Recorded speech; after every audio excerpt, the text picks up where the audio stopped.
Nordic Tales and American Trails is an outdoor and hunting podcast focusing on tales and trails from Northern Europe and the USA, hosted by Erik from Sweden and Adam Fu from Louisiana. The podcast covers all aspects of the outdoors, with a special emphasis of hunting with dogs. We will explore the unique tales and trails of our region, the various dog breeds used in hunting, and the differences in hunting practices between the USA and Northern Europe. All right. We're back. Yeah, Erik, we're you've been, back again. Yeah, I'm back finally. I took a little hiatus, it seems like, but you've been doing some hunting, huh? Oh yeah, for sure. Yeah, we've had some technical problems here with the podcast, and we're sorry for that. But it's been everything from lost PCs to PCs dying on us to being sick and losing the voices, and yeah. To voices dying on us or me, and yeah, but we're back. We got some exciting stuff coming up, and it seems like we have some exciting stuff that has transpired that I'm not updated on with you. And I actually made my first hunt of the quote unquote season. You know, I don't really have a season here, but I made my first hunt this morning. So, man, let's start off with yours. How's it been? Yeah, it's been amazing.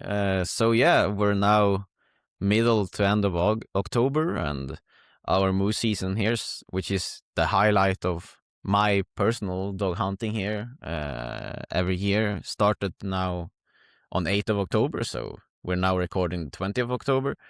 So yeah, it's been amazing. I'm a paid hunter in two different hunting teams. One is about 2,000 acres, and the other one is a little bit over 4,000 acres. And yeah, man, we always like the opening week.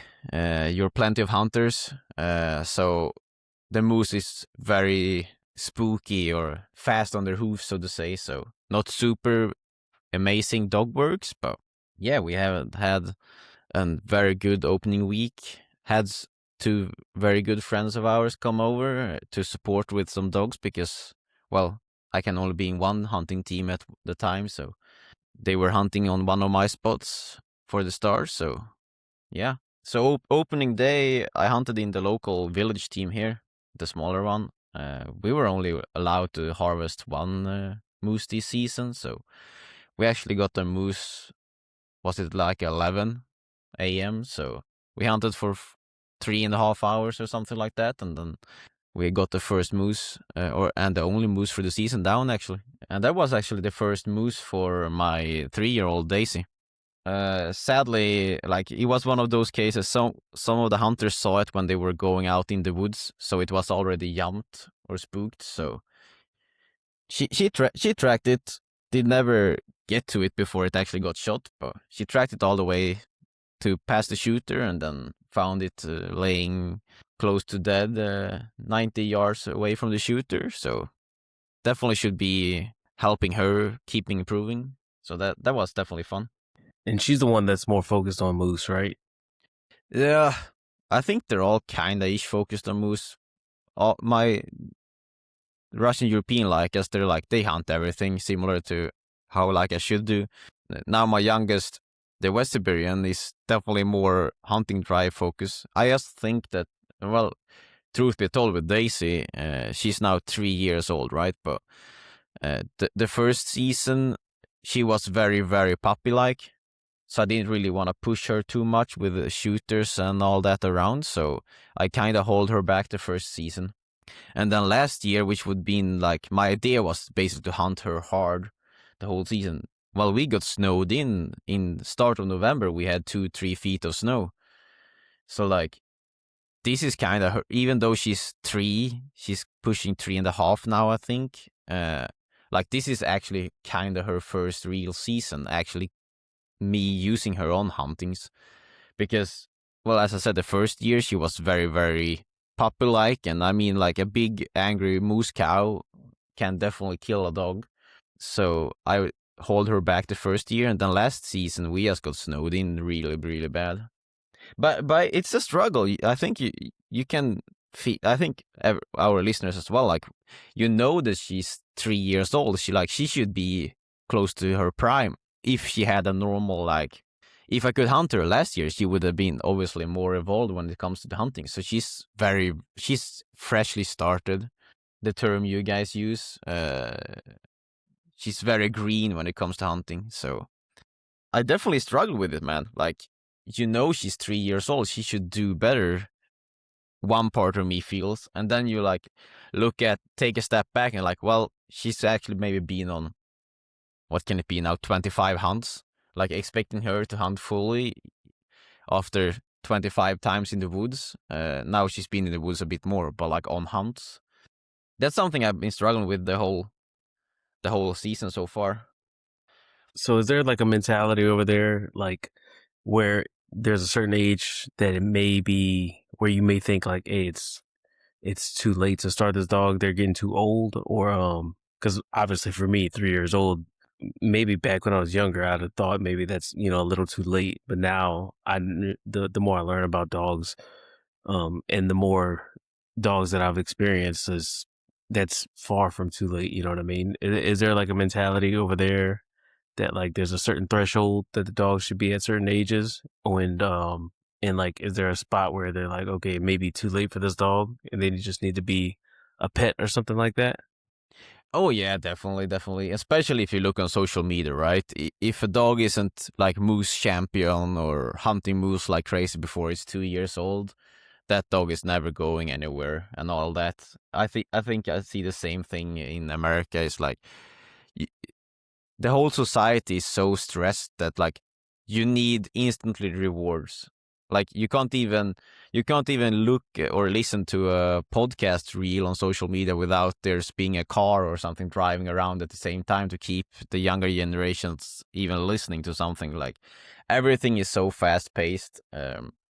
So yeah, definitely. That's like, I struggle with that because like I want her to be like in her prime or almost like, or at least very close to finish, just because she is 3.5 years old.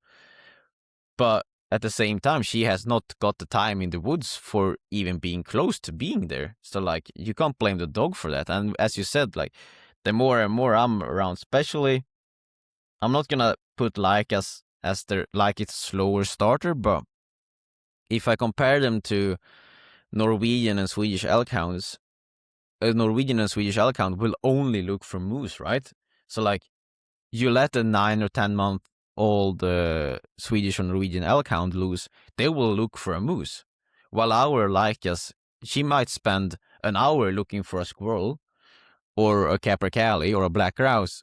So like, to assume that a dog that hunts a lot more game will be as fast good on moose compared to like a breed that's A 98% of their, specialist, yeah. yeah, exactly, they're a specialist on moose, so obviously they will be more efficient faster at a younger age as well. I think there is a lot of people who want those instant rewards, like you said. They're starting dogs super young, and again, that's something I fell prey to before, obviously, especially squirrel hunting, because there's no threats to it, right? There's no downside to hunting a squirrel dog too young. As I got more into the wild boar hunting, I do realize that watching the maturity level of the dogs is like actually important, and actually knowing your dog. Because there's a guy, I have quite a few mentors, but one of them over here, he even has his own quote unquote breed. Like seriously, over here, everybody knows his breed of dog. And I don't want to say his name because I don't know if he wants his business on how he pursues his training. You know what I mean? But he doesn't start a dog hunting at all until they're about like 16 months to 2 years old. And he's been doing this for like 40 years, just wild boar hunting, right?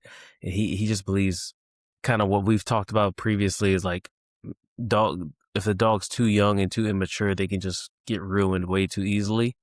And if the dog has good breeding, when they hit that maturity level, it doesn't matter that instinct should still come out of them. You know what I mean? But they'll be mature enough to make better decisions, so to say.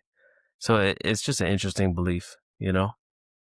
Yeah, and I'm leaning more and more towards that as well. I also think, I'm not gonna say I know this, but I feel that a young dog, if you hunt a young dog with a big hunting drive, which a lot of our dogs have here, it's so easy for a young dog to pick up bad habits. Like I see a lot of Swedish and Norwegian elkhounds, especially the Swedish ones. I'm sorry for anyone that uses Jämtund here, but like what you would call, it's even a social media meme here where if you're a Swedish elkhound hunter, you need to pay road tax because so many of the dogs just runs the dirt road.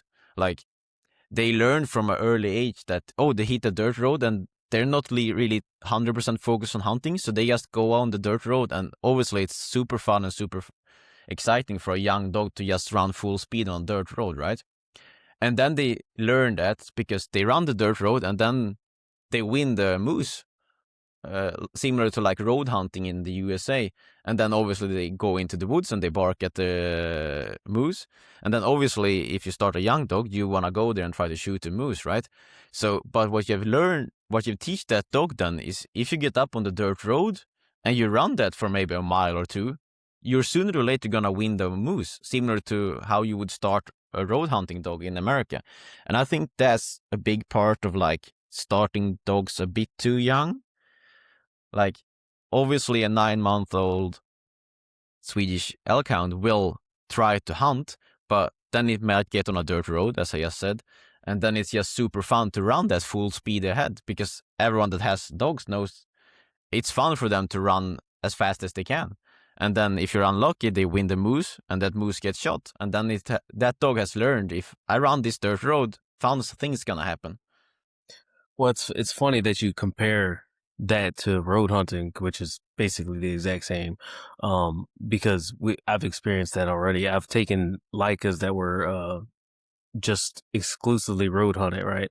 And I can't road hunt, as we've established before, and I just walk hunt. So I've taken those dogs that other people had and just road hunted, and I take them to the woods, and even in the woods, it seems like they don't know how to have a good search pattern. It's just a beeline. Like all they know is to run straight. Like whatever trail is the most open is just run straight till you like something. You know what I mean? So obviously, for road hunting purposes, great habit or whatever. But if you embed that in a dog at a young age, and then for whatever reason you have to start walk hunting, or it has to go to a new owner that only walk hunts, then that completely ruined its kind of hunting ability to me. Oh yeah, definitely. I think for a dog like that, you kind of have to like start fresh, like try to what do you say, like re-hunt the dog or retrain the dog.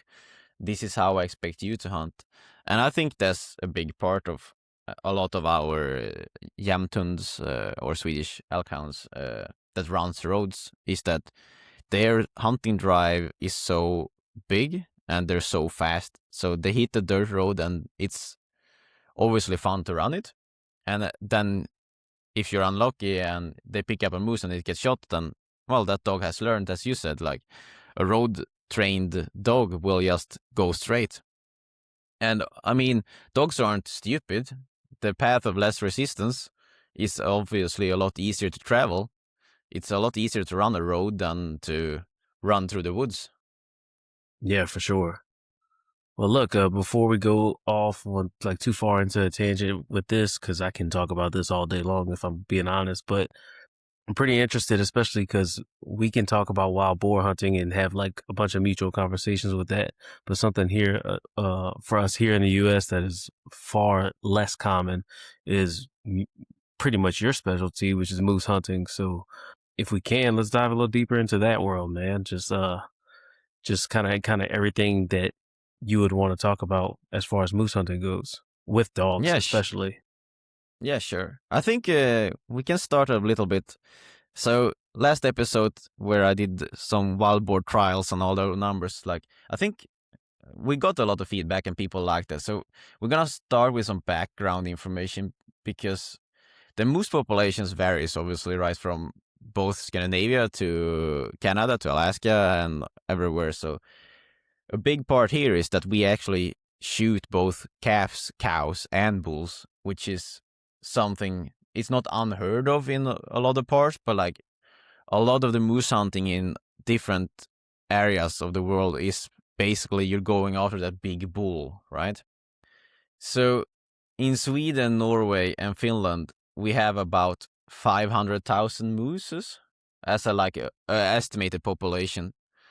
And from those 500,000, we yearly harvest around 150 to 200,000. So we harvest about 30 to 40% of the moose population yearly.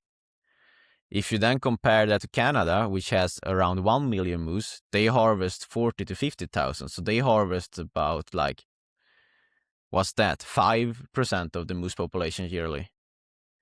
So here we a yearly harvest on 10,000 hectares or 20,000 acres in Scandinavia is roughly from 5 to 15 moose per 1,000 hectares or 20,000 acres. While in Canada, it is 1 to 5 moose, depending on region. And if you look at Alaska, you have around 175,000 moose, which is like Sweden, which is a lot smaller than Alaska, has double the moose population. And in Alaska, you harvest around 7,000 to 8,000 moose, which is like almost less than 1 moose per 10,000 acres. The harvest rate and the population is a big difference. Then, obviously, when it comes to mooses, we mentioned Russia as well, and Russia has around 600,000 to 800,000 moose, and they harvest around 30 to 50,000 annually, so 1 to 5 moose per 1,000 acres or 1,000 hectares. So it's definitely some cool big differences. But for me, a big part of the reasoning in Scandinavia is that, yes, we have big wilderness areas, but we're still very highly populated in those wilderness areas. If you compare like Scandinavia to Alaska, Canada, Russia, like obviously you have in a lot of the areas, you have no road access, right? While here we have a very well-developed forest management, so we have forest roads basically. Even if you don't hunt in like the mountain areas between Sweden and Norway, so from on my properties that where I hunt, if you walk 2 miles, you're gonna hit a dirt road. No matter like what direction you travel, you're gonna hit the dirt road. If not a lot before, probably not long after 2 miles. So like that road network obviously makes hunting easier, even though we can't use any sort of car or vehicle to help the hunts.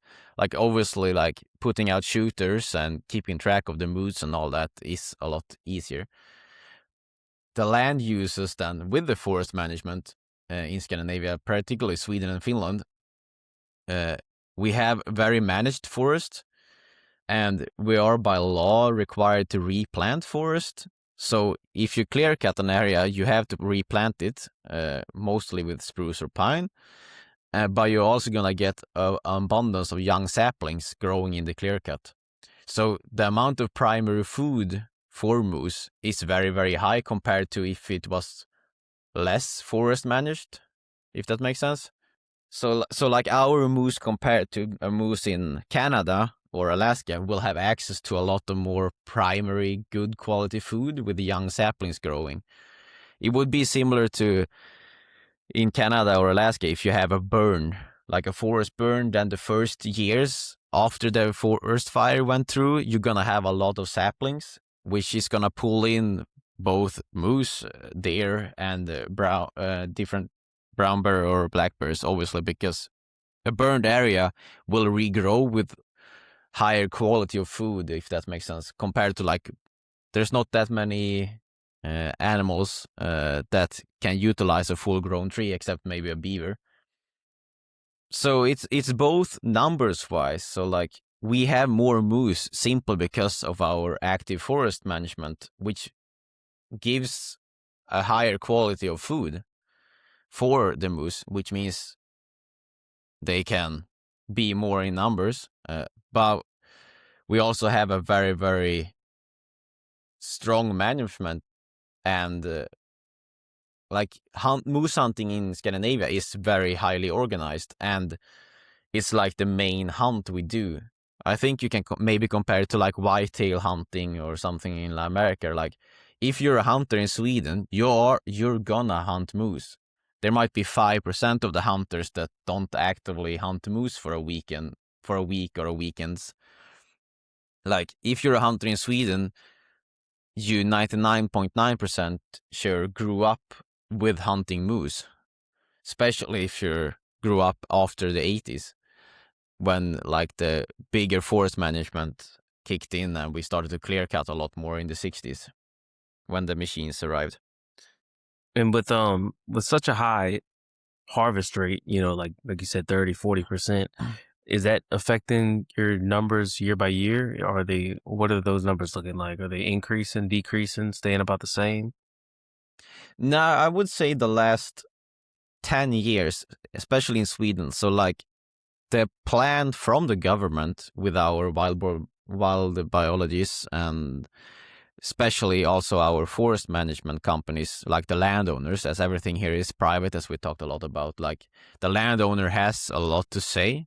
So the whole idea now is to reduce the moose population, which we've been actively doing for the last 10 years. So like the moose population is definitely going down. I think we 5-10 years ago we harvest 80 to 100,000 moose in Sweden, and I think this year we're probably gonna end up on like 60,000. Simply because like there's less moose around, so the license quotas from the government gets lower and lower. But that's like part of the plan. Now, as uh, or hunters in general, like we're definitely worried that, no offense to any government, but like as soon as a government steps in and they're like, okay, we're gonna need to reduce the moose population, well, normally it's gonna be a few years too late before they like, oh, enough is enough. I think it's the same for you guys. Like when it comes to numbers and you need to be sure as like a government or agency, you tend to be 1 or 2 years late maybe before you actually start to listening to the hunters. That's my cup of tea of it, at least. So yeah, the moose population is definitely going down. But to quickly wrap in my moose week here, like on the bigger property, we hunted 5 days, and my oldest Lily actually found a moose bull on the second day that she bayed up, but it was bayed up maybe 200 yards away from a shooter. And when it comes to baying animals like that, I think it's similar for you with the wild boars. Like if the game knows there's humans around, they're definitely not gonna be as easily to bay up. So when she started baying there, I was kind of sure it was gonna start moving, and it actually moved to the shooter that was 200 yards away. So he got to shoot what we would say a very good meat bull. It was like a spike bull, not a calf, but it was a calf last season. Yeah, and when it comes to meat quality, that's a very good moose to have in the freezer. Yeah, so what was very fun is we got, on every day we hunted, we actually, at least 1 or 2 of the dogs, because how we did this was me and my friend that joined us with his dog. He runs a Swedish elkhound and he used a Karelian bear dog. We were both hunting with our dogs at the same time, and it's so nice to hunt with another dog handler that you like really know and really trust. Like, obviously, I don't mind hunting with people I don't know with their dogs as well. But as we talked plenty about, like we can't use more than 2 dogs per game, so you never want your dogs to actually go chase another dog baying. But hunting is hunting, like stuff happens, and if a moose gets too close to another dog that's already chased by a dog, then obviously that can happen. But it's so nice to hunt with another dog handler that you trust fully. That was it was probably one of the better moose hunting weeks for me, just because of that. We had an amazing time. We got 2 adult moose and 2 calves. We had sauna every night. Or not every night, but some nights. Some nights we were just too tired and went back from the hunting to shower and sleep. But yeah, but the feeling after the full hunting week was that we felt that we were sometimes when you're hunting, everything goes correct, right? So like, Rarely, but yeah. yeah, rarely, but it happens. Sometimes like you have a hunt where like the wild boar or the moose takes the perfect path and it gets shot. Or it stays, even though it shouldn't be bayed up, it will be bayed up. But this week felt like everything went wrong in a sense. Like the feeling was that we hit the crossbar and the ball or the puck went outside of the goal every time. But even though we had that feeling, we actually got 4 moose of 6 moose of the yearly quota. So in that area, every one of our hunters and like some of the old timers in that team, they've been hunting that property for, I think it's 45, 50 years now. Like they're pushing 75 years of age and they've been there since they were like in their 20s. And like they were even surprised at how much moose we had. Like, I'm not sure if one of the wolf packs were like across the big river and they pushed the mooses to us. So that's why we had plenty of mooses around, or if it's just the fact that we actually had plenty of mooses this year, because we had, which is kind of rare here, we had 6 different calves spotted. And when it comes to both moose and brown bear predation, like they're hard on the calves, right? So yeah, I think that's the first time we see that amount of moose calves in the first week, which I've been on that property for 5 years now, and I think normally we might see 1 or 2 calves and we shoot both of them. But we shot 2 calves from like a moose cow with double calf. And then we had 2 other cows with a single calf. So on the property, we're kind of sure we still have 4 calves around, which would be amazing if we can end the season and still see calves around. That should be very good for next year as well. So I'm not even sure what the first question was, but like the hunting definitely affects the population, but it's by design for the last 10, 15 years. Now our hunting organization and with hunters mainly in charge, like we feel enough is enough, and now we need to like especially get the moose populations age up, because if you have a 2 or 3-year-old cow, that might only have a single calf, right? But if you get that cow to be 5, 6, 7 years of age, so like an older, maturer moose, then that cow might have 2 calves. Then obviously we can shoot 1 calf and still have 1 left. So I think the biggest struggle for our population right now is that it's so young, because obviously when it comes to hunting on private properties where the owner is a forest management company and they tell you, oh, you need to shoot 3 adult cows or 3 adult mooses and you need to shoot 3 calves. And then in most contracts, it says like if we don't fill that quota, they can just kick us out and add another team to the property for the next season. Or they could even like just send in hunters to hunt the property if we don't fill the quotas this year. So like you definitely get the whip rather than the carrot from the landowners. So there's even some cases now where like a team leader says, "Oh, we're not supposed to shoot any big cows this year, so try to hold back on shooting cows. We only gonna go after bulls and young cows and calves." And then the landowner gets to hear that, and then they just remove that team leader from the property. So like it's definitely volatile and definitely in some sense unwary climate right now when it comes between landowners and hunters. The majority of hunters that I talk to, and myself included, like we feel that okay, we need to take a step back. Like not many of us is dependent on the moose meat. Obviously, having a freezer full of moose meat is amazing, but like my family won't starve if we don't shoot 1 more moose or 2 more moose. So the majority of the hunters feel like we need to take a step back. Like we need to let the moose population reestablish and get older, especially when it comes now to our wolf population, similar as it is in USA, just goes up, up, up, up, up. Our brown bear populations keeps going up, up, up, up, up.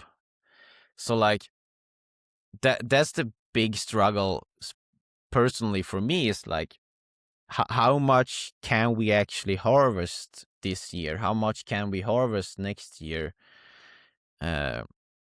without risking our amazing hunting? Like, I know it's like, so you hunt 4,000 acres of a property and we can shoot 4 to 6 moose a year. Like, the meat level, or like what do you say, like the amount of meat we get as a team for that, and the amount of good hunting I can get for the dogs is very, very rare. If you compare that moose population to like Canada or Alaska. So like, I don't want to risk that. I want to be able to hunt moose the same way we hunt moose now for the next 30 years as well, right?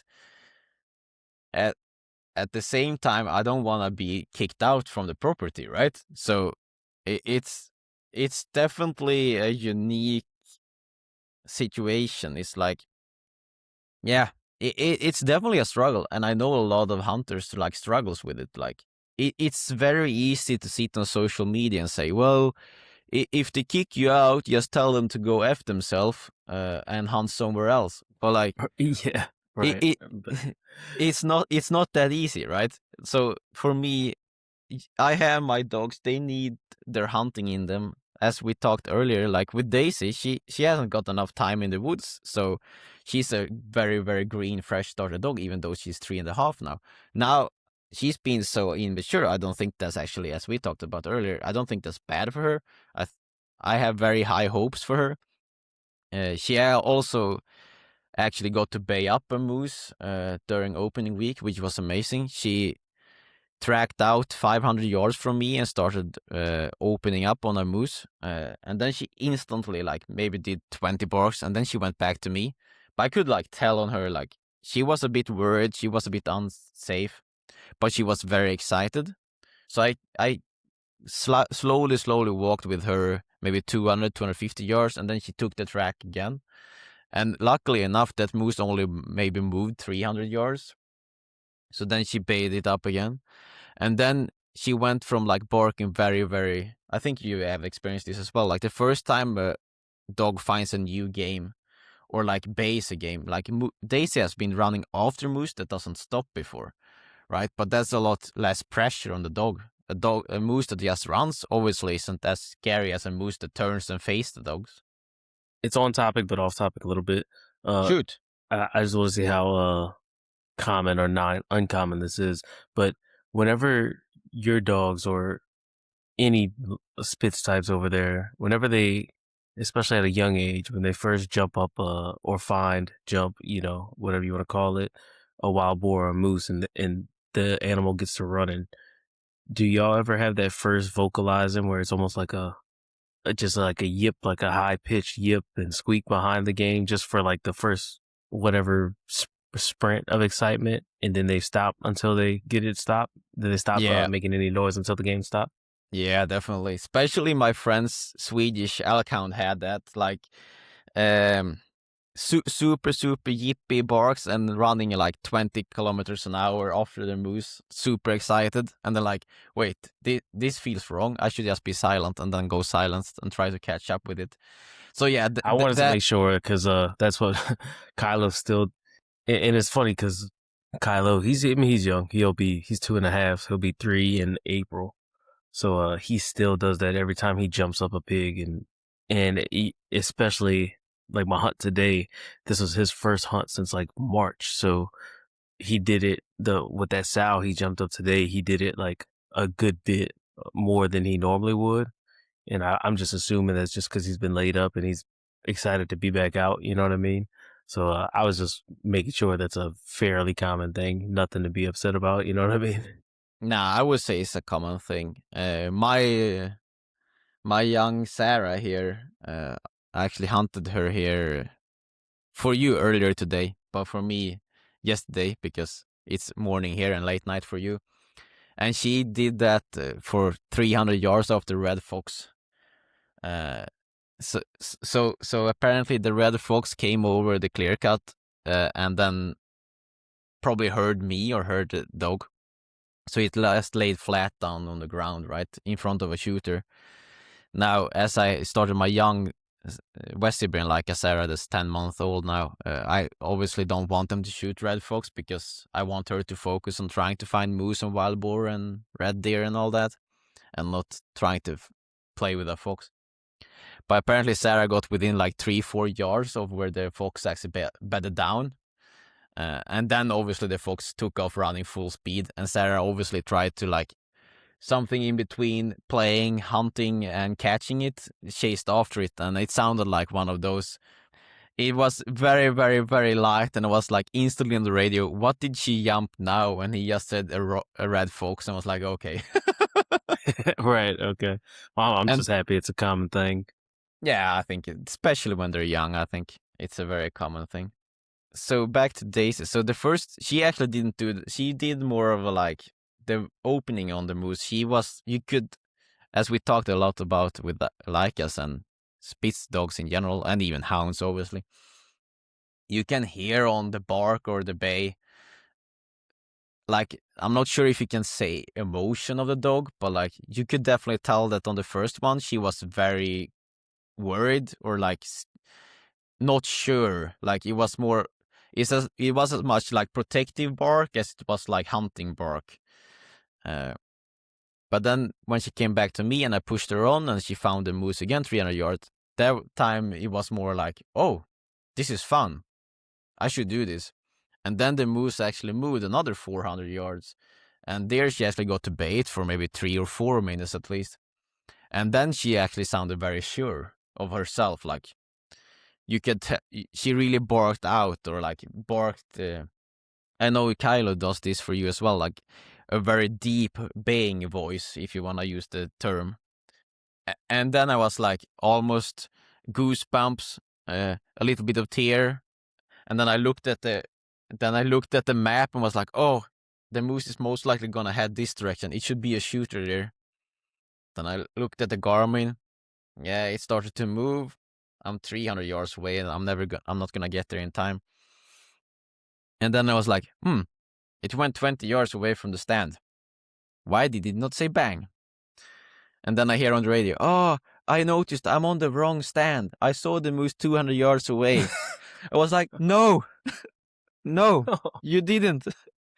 Just go to the wrong stand. No, man. Yeah. But then you're super excited for Daisy and you, right? yeah. I was like, bait moose 3 times right on a stand where there should be a shooter. I was like, this is perfect. And then perfect scenario. Yeah. And then nothing. But me and Daisy followed that. We tracked it for another 4 miles. Like, it went not 4 miles straight, but like zigzagging. And I kept pushing her on that track just to like show her that I kept walking on the track with her. So she reached out 600-800 yards, came back to check on me, and I was like, oh, you're still on the track? Well, then I'm going to keep following it. And I just pushed her that way until we ended up on the property border.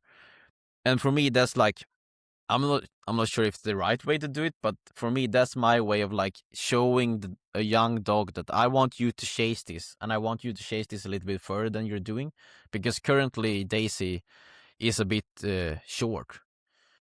She searches around 100 to 150 yards, which I know for some American Leica hunters is perfect and probably where you might want the dog to be at.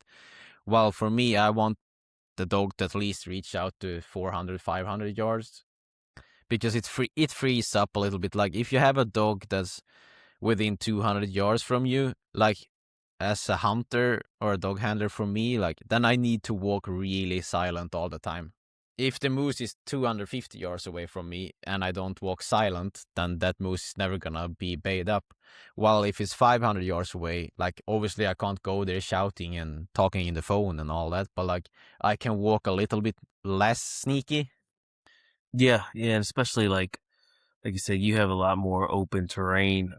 Because I'd say Kylo, if anything's fairly open, he'll hunt 500 yards on a cold search. But today I hunted like a super thick spot, and he was doing, I mean, 100, 150 yards just because of how thick it was. You know what I mean?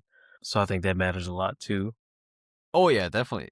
My older Russian European Leica does that as well, especially like if she smells wild boar.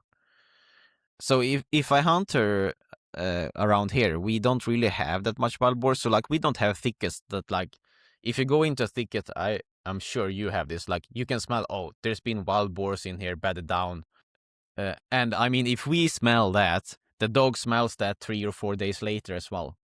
Uh, so if I'm hunting a property with her where there's no wild boar, she will always range out 200 to 500 yards on cold search, like clockwork.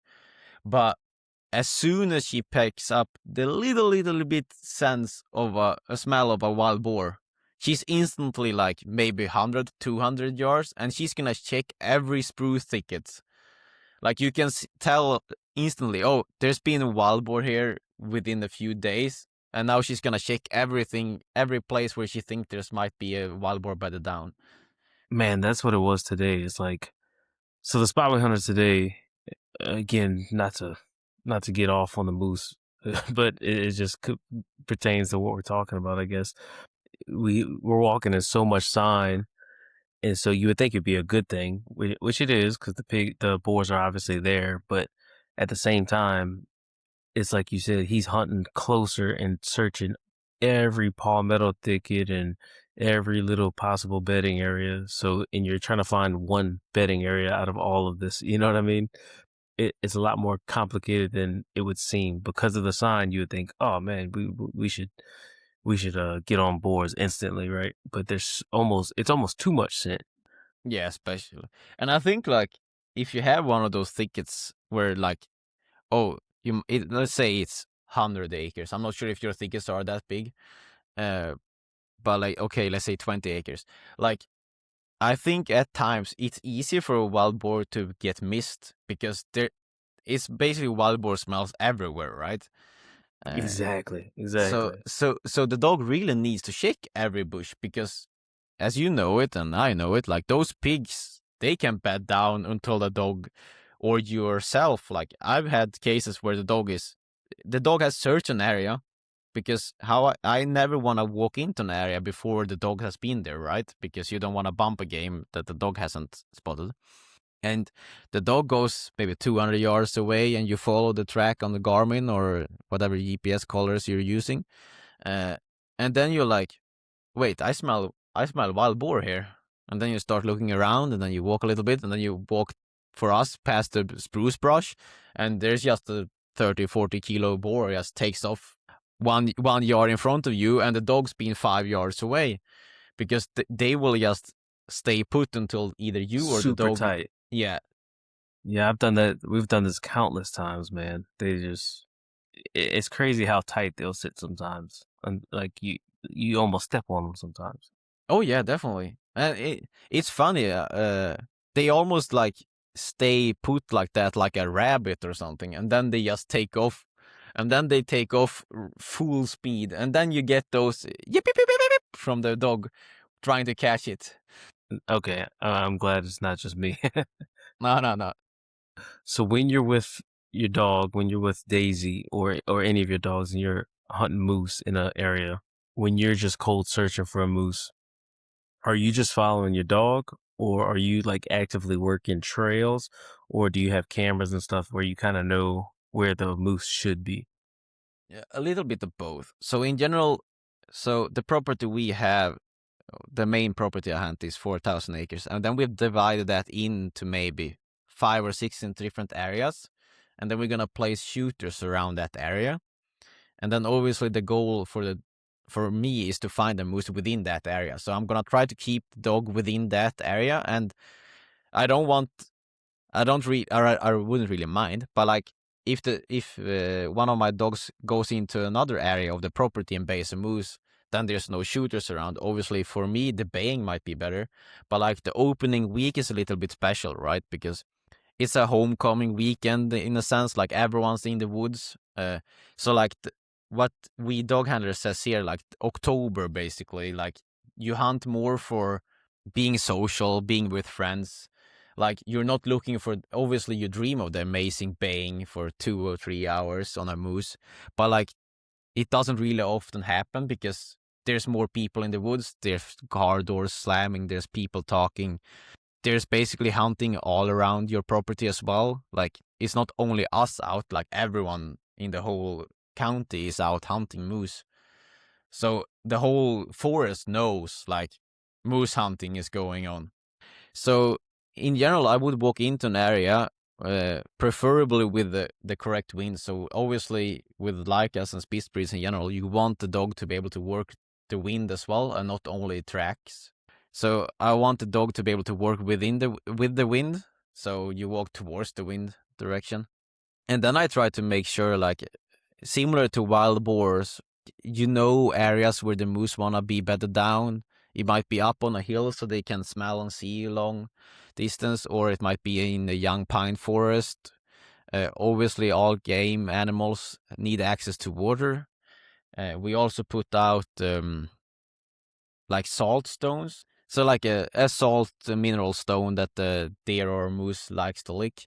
And we try to have 1 or 2 of those close to water source within each area we hunt. So then obviously I want to swing by that in case there's been a moose there during the night.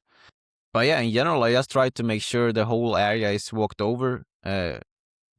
As we hunt now, we hunt with 2 dogs. So what actually happened, one of the days we hunted out one of our bigger areas, which is 1,600 acres with a mountain. So like there's no road access within that area.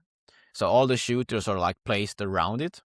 And that's like the best areas for us with dogs, because you walk up in those mountains and it's going to be mountains and it's going to be boggy areas with pines and all that. It's very nice moose habitat. And as it might be 2 miles to the closest shooter, or like at least 1 mile, most of the mooses up there will be unaware that it's hunting going on. So that area is like where you feel that the highest chance of a good bay is, simply because they might not have heard a door on a car close, or someone putting a bullet in a gun. Even if you try to do it as silently as you can, it's gonna make a noise. So what happened then was that we actually jumped. So my friend's Swedish elkhound actually found 5 red deer males, which is the first time we actually have red deer on the property, which was very fun because we had a morning meeting before the hunt that evening, and I was like, okay, so what can we shoot of the red deer? Because similar to moose, we get the quote or license or a quota for an area for red deer. And they were like, we haven't seen any red deer here. We don't really need to look that up. And then it took 5 minutes, and then 5 big male red deers run past my friend with his dog after, runs past the shooter, and everyone's like, okay, what can we actually shoot? Can we shoot? Can we not shoot? Is it legal? Can we shoot this? So everyone started like Googling, trying to find the numbers. How many could we actually shoot? What were we allowed to shoot? Mid-hunt. Mid-hunt, yeah. That's not a great idea. It doesn't matter if you're in USA hunting. You should not start reading hunting regulations while you have a game running with a dog behind. Let's just put that out there. But yeah, so apparently we were allowed to shoot 2 male red deers. So they were actually legal, which was fun because they kept chasing it, and then they split it up. So 4 of them went one direction, and then the dog stayed with one of the males, a smaller one. And that actually ran straight towards me and Lily, my older Russian European Laika. So Lily obviously heard the red deer coming through the woods and basically went there and fronted it and got it bayed up for maybe 3-4 minutes. So I was running mad. I was like trying to get there because my friend didn't really want red deer shot for his Swedish elkhound. So I was like looking at the Garmin. Okay, that dog is 500 yards behind. Lily is 200 yards towards that direction. If I run there super fast, I can probably shoot the red deer, and then I can grab their dog 50 yards away maybe before it gets to the dead deer. And obviously, when you start thinking like that, it's never gonna work out, right? So so I went there. I picked a logging road.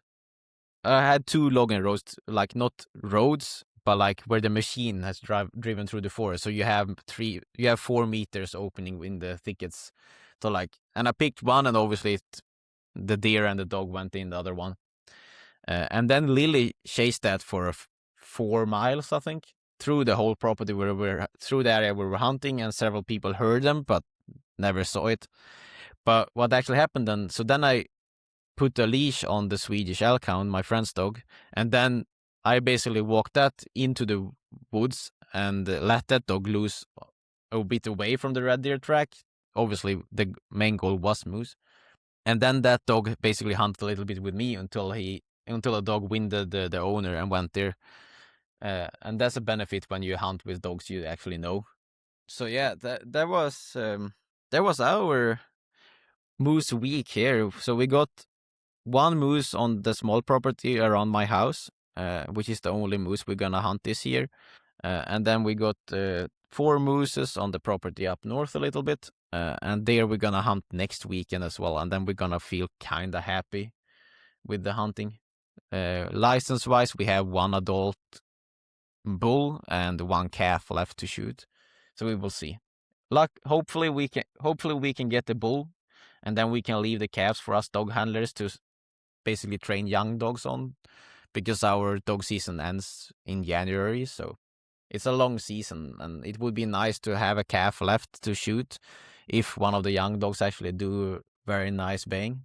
So before we round up, I'm gonna do a little bit of moose summary. So in Scandinavia, Sweden, Norway, Finland, moose hunting is a very, very big part of the culture here, and it's highly managed. In Sweden, we have roughly 300,000 moose, and we shoot around 60 to 80,000 per year, which is 10 to 15 moose per 10,000 hectares, so 20,000 acres. And the reasoning for our high rate comes down to accessibility with the forest roads, as we talked about, the intensive management of both moose hunting and the moose population, and the management of the forest. And it's a very strong cultural thing. Like, every hunter here will be a part of the moose hunting. And if you compare that to like Alaska, Canada, and Russia, which also has large moose population, but the harvest rates is a lot lower, simply because I think the remoteness of those areas. And I also think like that you can't hunt with dogs in Canada and Alaska might actually save a few mooses as well. And obviously the hunting culture is a lot different in the States, because you only go after the big bulls, right? Yeah, it's typically what you see if you're watching like a hunting show.